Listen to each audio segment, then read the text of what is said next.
Bobi Wine leero naku z'omwezi 25 Sunday mwezi gwa January 2026 olunaku olulala olw'okudduka olunaku olulala olw'okwekweka olunaku olulala olw'obutali bwenkanya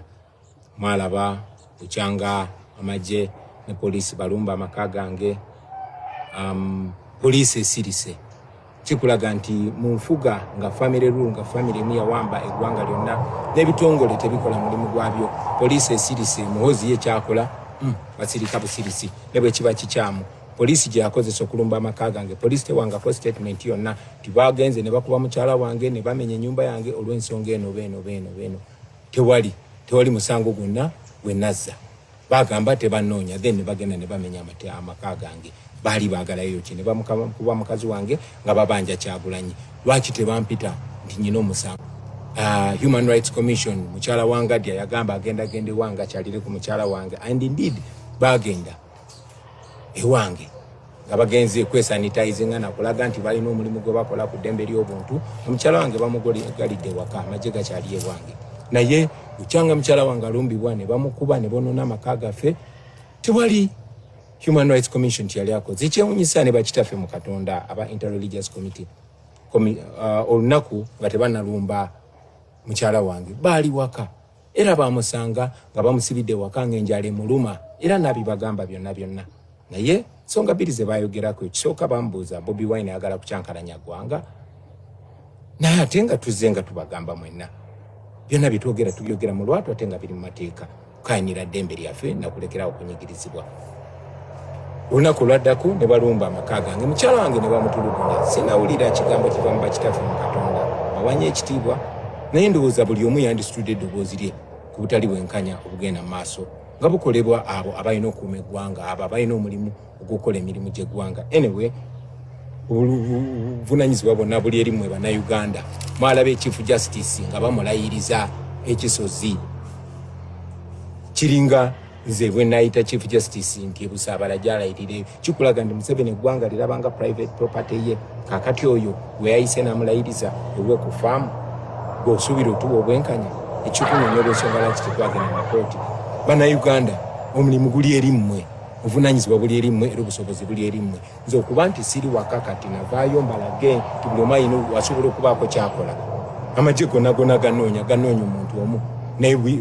nnaku zigenda mu 10 bakyalemeddwa okunfuna kitegeeza nti si bamaanyi nnyo nga bwe babagamba kitegeeza nti naawe munnayuganda osobola okukola byonna byokola nga tomenye mateeka yesi batuyita abayekera naye tetuli bamenyi b'amateeka tetulina kikyamu kye tukola naye tubalaga ngezaako balaga nti tusobola okutambula mu Robert style ne tutuuka buli wamu nze ntuuse ku bakulembeze ab'enjawulo nammwe be tusinaba kutuukako ngenda batuukako mwenna mbabulire ekyokukola namala ennaku 112 nga mbabulire ekyokukola naye era mbatuukako okubabuulira ekyokukola nasuze waffe wano Gomba era njagala okutumirako abo be twasanze wabadde Maya wabadde wairwa aba military bangi ku road block naye era ne mbayitako mu Robert style ne be twasanze sikatende ensangi ku road block ne bazamwe n'abasirikale abatulaba naye nga mumanyi tetuli bakozi bafujjo tetwagala kwona gwanga twagala ditereza namwe ne mutusaasira ne mutweka ne tuyitawo yagala okubaza abaana abamuggeto bonna abannayuganda bonna mulinga abakitegeera abantu bandaba ne bagamba Bobi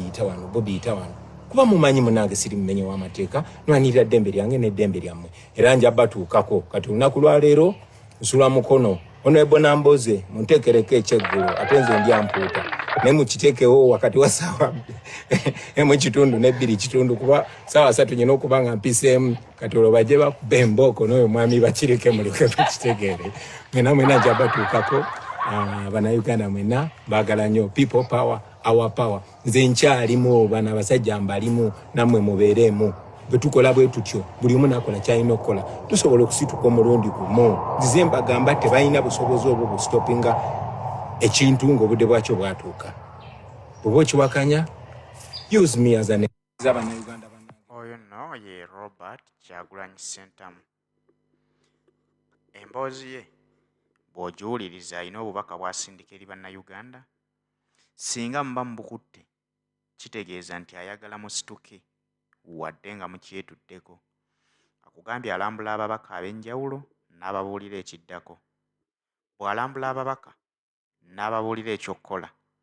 kitegeeza nti ababaka abo balina okubuulira abantu ne babeera nga bamanyi kye tugendako, kyekiddako kitandikira wa kiggweera wa. Omulimo gwe si kutabangula mirembe nga bwe bakimutuuma, naye omulimo gwe kununula ggwanga Uganda. Kyalwanako nno buli muntu afune eddembe lye, buli muntu obeere n'obwogerero mu nsi yo. Okubeera nti akyekwese, bamunoonya bubi nnyo, baagala omusibako ebisangosango, so nga ate naye agamba nti nze okunkwata nga sinnalaba kununula ggwanga, kansooke njire nga mbulaabulamu male okulwanya butya bwe ngenda okununula Uganda yange. Uganda emuluma, so nga ate n'ebintu bye byonooneddwa bingi nabyo bimuluma, naye akkiriza bifiirwe, waakiri asooka alwanirire Uganda. Uganda bw'ebaamu emirembe, Uganda bw'etebenkera, buli kimu kijja kuba nga kitambula mu butuufu bwakyo. Ebyo ebintu bakola bikola ajja kusobola obbizzaawo.